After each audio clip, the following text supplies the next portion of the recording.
ನಾ ಪ್ರಶ್ನೆ ಮಾಡೋದೇನೆಂದ್ರೆ ಈ ಉತ್ತರ ಕರ್ನಾಟಕದ ಜೀವನದಿ ಆದಂಥ ಕೃಷ್ಣೆಯ ಈ ಆಲ್ಮಟ್ಟಿ ಯೋಜನೆಯನ್ನು ಎಷ್ಟು ದಿವಸಗಳೊಳಗೆ ಮುಗಿಸ್ತೀರಿ? ಇದಕ್ಕೆ ಬೇಕಾದಂಥ ಸುಮಾರು 1,10,000 ಕೋಟಿ ರೂಪಾಯಿ ಯಾವ್ಯಾವ ಮೂಲದಿಂದ ಸಂಗ್ರಹ ಮಾಡ್ತೀರಿ?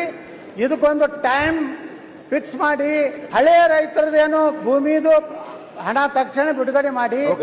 ಮಾನ್ಯ ಉಪಮುಖ್ಯಮಂತ್ರಿ ಹೇಳ್ದಂಗೆ 59,000 ಪ್ರಕರಣಗಳೇನಿವೆ.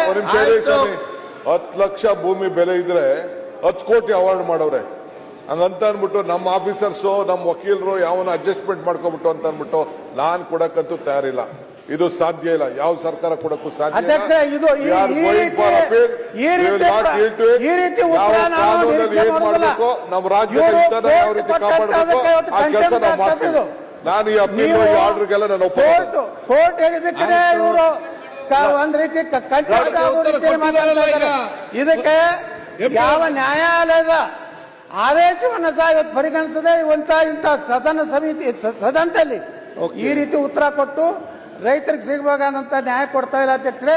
ಅದಕ್ಕೆ ಹೊಸದಾಗಿ ನೀವೇನು ಮಾನ್ಯ ಮುಖ್ಯಮಂತ್ರಿಗಳು ಘೋಷಣೆ ಮಾಡಿದ್ರಲ್ಲ, ಅದನ್ನು 8 ದಿವಸನಾಗಿ ಎಲ್ಲಾ ರೈತರಿಗೆ ಪರಿಹಾರ ಕೊಡ್ತೀರ ಅನ್ನೋಂಥದನ್ನ ಮಾನ್ಯ ಸಚಿವರು ಹೇಳ್ಬೇಕಂತ ನಾವು ವಿನಂತಿ ಮಾಡ್ತೀವಿ. ಇವತ್ತೇನು ಮಾನ್ಯ ಉಪಮುಖ್ಯಮಂತ್ರಿಗಳು ಹೈಕೋರ್ಟು ಕೋರ್ಟುಗಳು ಕೊಟ್ಟಂತದನ್ನ ಒಪ್ಪುವುದಿಲ್ಲ, 10 ಲಕ್ಷಕ್ಕೆ 10 ಕೋಟಿ ರೂಪಾಯಿ ಮಾಡ್ಯಾರ ಅಂತೇಳಿ ಇವತ್ತು ನ್ಯಾಯಾಂಗದ ಬಗ್ಗೆ ನಮ್ಮ ರೈತರ ಬಗ್ಗೆ ಅಪಮಾನಕಾರಿಯಾಗಿ ಮಾತಾಡಿದ್ದಕ್ಕೆ ನಾನು ಇದನ್ನು ಖಂಡಿಸುತ್ತಾ ಸಭಾತ್ಯಾಗ ಮಾಡ್ತೇನೆ.